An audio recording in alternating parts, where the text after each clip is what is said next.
Hello friends, ನಾನು ನಿಮಗೆ ಉಳಿದಿರೋ ಅನ್ನದಿಂದ ಖಾರ ಪೊಂಗಲ್ ಮಾಡುವುದು ಹೇಗೆ ಅಂತ ತೋರಿಸ್ತಾ ಇದ್ದೀನಿ. ನೋಡಿ, ಎಷ್ಟು ಸಿಂಪಲ್ಲಾಗಿ ಸುಲಭವಾಗಿ ಖಾರ ಪೊಂಗಲ್ ಮಾಡ್ಬೋದು ಅಂತ. ನೋಡಿ, ಇದು ನಮ್ಮ ಮನೇಲಿ ರಾತ್ರಿ ಉಳಿದಿರೋ ಅನ್ನ. ಇದರಿಂದ ನಾನಿವತ್ತು ನಿಮಗೆ ಖಾರ ಪೊಂಗಲ್ ಮಾಡಿ ತೋರಿಸ್ತಾ ಇದ್ದೀನಿ. ಏನೇನು ಬೇಕೋ ನೋಡೋಣ ಬನ್ನಿ. ಮೆಣಸು, ಜೀರಿಗೆ ಮತ್ತು ಕರಿಬೇವು ಮತ್ತು ಒಂದು 4 ಮೆಣಸಿನ್ಕಾಯಿ ಕಟ್ ಮಾಡಿ ಇಟ್ಕೊಂಡಿದ್ದೀನಿ, ಮತ್ತು ಬೆಳ್ಳುಳ್ಳಿ ಜಜ್ಜಿಬಿಟ್ಟು ಇಟ್ಕೊಂಡಿದ್ದೀನಿ, ಮತ್ತು ಅರಿಶಿನ ಬೇಕಾಗುತ್ತೆ. ಇದು ಸಿಂಪಲ್ಲಾಗಿ ಮಾಡ್ತಾ ಇರೋದು. ಅರಿಶಿನ ಮತ್ತು ಹೆಸ್ರುಬೇಳೆ, ಒಂದು ಅರ್ಧ ಕಪ್ಪಷ್ಟು ಹೆಸ್ರುಬೇಳೆ ತಗೊಂಡಿದ್ದೀನಿ ನಾನು. ಉಳಿದಿರೋ ಅನ್ನದಲ್ಲಿ ಮಾಡ್ತಾ ಇರೋದಲ್ವ ಅದಕ್ಕೆ. ಮತ್ತು ಅನ್ನ, ರೈಸ್ ತಗೊಂಡಿದ್ದೀನಿ, ಬೆಳಗ್ಗೆ ರಾತ್ರಿ ಮಾಡಿರೋ ರೈಸು, ಮತ್ತು ಎಣ್ಣೆ ತಗೊಂಡಿದ್ದೀನಿ. ಮೊದಲಿಗೆ ಒಂದು ಕುಕ್ಕರ್ ಇಟ್ಕೊಂಡಿದ್ದೀನಿ.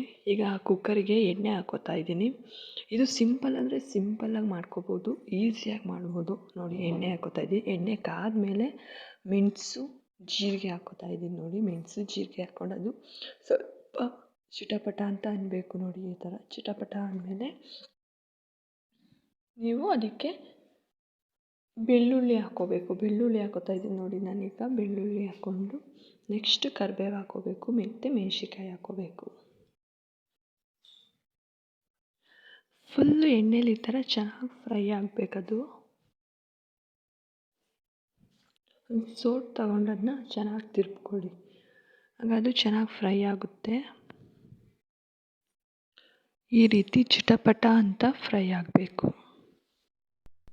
ಇದೆಲ್ಲ ಚೆನ್ನಾಗಿ ಚಿಟಪಟ ಆದಮೇಲೆ ಸ್ವಲ್ಪ ಅರಿಶಿನ ಹಾಕ್ಕೋತಾ ಇದ್ದೀನಿ. ನೋಡಿ, ಅರಿಶಿನ ಹಾಕ್ಕೊಂಡ್ಮೇಲೆ ಸ್ವಲ್ಪ ಅದನ್ನ ತಿರುಗ್ಕೊಂಡ್ಮೇಲೆ ಹೆಸ್ರುಬೇಳೆ ತೊಳ್ಕೊಂಡು ಹೆಸ್ರುಬೇಳೆ ಹಾಕ್ಕೊಂಡಿದ್ದೀನಿ. ಅದನ್ನು ಸ್ವಲ್ಪ ತಿರುಗ್ಕೊಂಡು ಸ್ವಲ್ಪ ನೀರು, ನಿಮಗೆ ಎಷ್ಟು ಬೇಕಾಗುತ್ತೆ ಅಷ್ಟು ಹಾಕ್ಕೊಳ್ಳಿ. ನಾನು ಒಂದು 3 ಲೋಟದಷ್ಟು ನೀರು ಹಾಕ್ಕೊಂಡಿದ್ದೀನಿ. ಹಾಕ್ಕೊಂಡು ಅದನ್ನ ಚೆನ್ನಾಗಿ ಮಿಕ್ಸ್ ಮಾಡಬೇಕದನ್ನ. ಹೀಗೆ ಚೆನ್ನಾಗಿ ಮಿಕ್ಸ್ ಮಾಡಿಬಿಟ್ಟು ಅದನ್ನ ಒಂದು 5 ನಿಮಿಷ ಬಿಡಬೇಕು. ಅದು ಚೆನ್ನಾಗಿ ಕುದಿ ಬರಬೇಕು, ಆ ಥರ ಬಿಡಬೇಕು ನೀವು ಅದನ್ನು. ಆಮೇಲೆ ಸ್ವಲ್ಪ ಉಪ್ಪು ಹಾಕ್ಕೋಬೇಕು. ಒಂದು 2 ಟೀ ಸ್ಪೂನಷ್ಟು ಉಪ್ಪು ಹಾಕ್ಕೋತಾ ಇದ್ದೀನಿ. ನಾನು ಸ್ವಲ್ಪ ಜಾಸ್ತಿನೇ ಮಾಡ್ತಾಯಿದ್ದೀನಿ, ಅದಕ್ಕೋಸ್ಕರ ಜಾಸ್ತಿ ಉಪ್ಪು ಹಾಕ್ಕೋತಾ ಇದ್ದೀನಿ. ನಿಮ್ಗೆ ಎಷ್ಟು ಬೇಕೋ ಅಷ್ಟು ನೋಡ್ಕೊಂಡು ಹಾಕ್ಕೊಳ್ಳಿ. ಈಗ ನೀವು ನೋಡ್ತಿದ್ದೀರಲ್ಲ, ಅದು ಚೆನ್ನಾಗಿ ಕುದೀತಾ ಇದೆ. ನೋಡಿ, ಈ ರೀತಿ ಕುದಿ ಬರಬೇಕು, ಅಲ್ಲಿವರೆಗೂ ಕುದಿಸ್ಕೋಬೇಕು. ನೋಡಿ, ಇವಾಗ ಇದು ಚೆನ್ನಾಗಿ ಕುದೀತಾ ಇದೆ ಅಲ್ವಾ. ಇದಕ್ಕೆ ನಾನು ಸ್ವಲ್ಪ ಅನ್ನ ಎತ್ತಿಟ್ಕೊಂಡಿದೆ ಅಂತ ಹೇಳಿದ್ನಲ್ಲ, ರಾತ್ರಿ ಉಳಿದಿರೋ ಅನ್ನ, ಅದನ್ನು ಹಾಕ್ಕೋಬೇಕು. ನೋಡಿ, ನಾನೀಗ ಈ ರೀತಿ ಸೋಟಿನಿಂದ ಹಾಕ್ಕೋತಾ ಇದ್ದೀನಿ. ಉಳಿದಿರೋ ಅನ್ನನ ಯಾರು ಕೂಡ ವೇಸ್ಟ್ ಮಾಡಬಾರ್ದು. ಎಷ್ಟೊಂದು ಜನ ಹೊಟ್ಟೆ ಹಸ್ಕೊಂಡಿರ್ತಾರೆ ಅಲ್ವಾ. ಅದರಿಂದ ನಾನು ಏನೇ ಅನ್ನ ಉಳಿದ್ರೂ ಅದನ್ನ ವೇಸ್ಟ್ ಮಾಡಲ್ಲ. ಅದರಿಂದ ಈ ಥರ ಏನಾದರೂ ಮಾಡ್ಕೋತಾ ಇರ್ತೀನಿ. ನೋಡಿ, ಈ ರೀತಿ ಚೆನ್ನಾಗಿ ಕಲಿಸ್ಕೋಬೇಕು. ನೋಡಿ, ಈ ಥರ ಕ್ಲೀನಾಗಿ ಮಿಕ್ಸ್ ಮಾಡಿ ಒಂದು 2 ನಿಮಿಷ ಹೋದ್ಮೇಲೆ ಕುಕ್ಕರ್ ಮುಚ್ಚಳ ಹಾಕಿ ಒಂದು 2ರಿಂದ 3 ವಿಸಿಲ್ ಕೂಗಿಸ್ಕೊಳ್ಳಿ. ನೋಡಿ, ಇವಾಗ ವಿಸಿಲ್ ಕೂಗಿದ್ದಾಗಿದೆ. ನಾನು ಮುಚ್ಚಳ ತೆಗೆದು ತೋರಿಸ್ತಾ ಇದ್ದೀನಿ. ಎಲ್ಲ ಚೆನ್ನಾಗಿ ಆಗಿದೆ. ನೋಡಿ,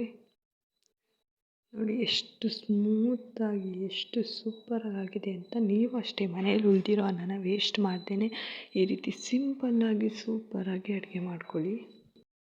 ನೋಡಿ, ನಾನಿವಾಗ ಒಂದು ತಟ್ಟೆಗೆ ಹಾಕ್ಕೊಂಡಿದ್ದೀನಿ. ನಾನು ಸ್ವಲ್ಪ ಚಟ್ನಿನೂ ಮಾಡ್ಕೊಂಡಿದ್ದೀನಿ ಅದ್ರ ಜೊತೆಗೆ. ನೋಡಿ, ಈ ರೀತಿ ತುಂಬ ಸುಲಭವಾಗಿ ಚೆನ್ನಾಗಿ ಮಾಡ್ಬೋದು.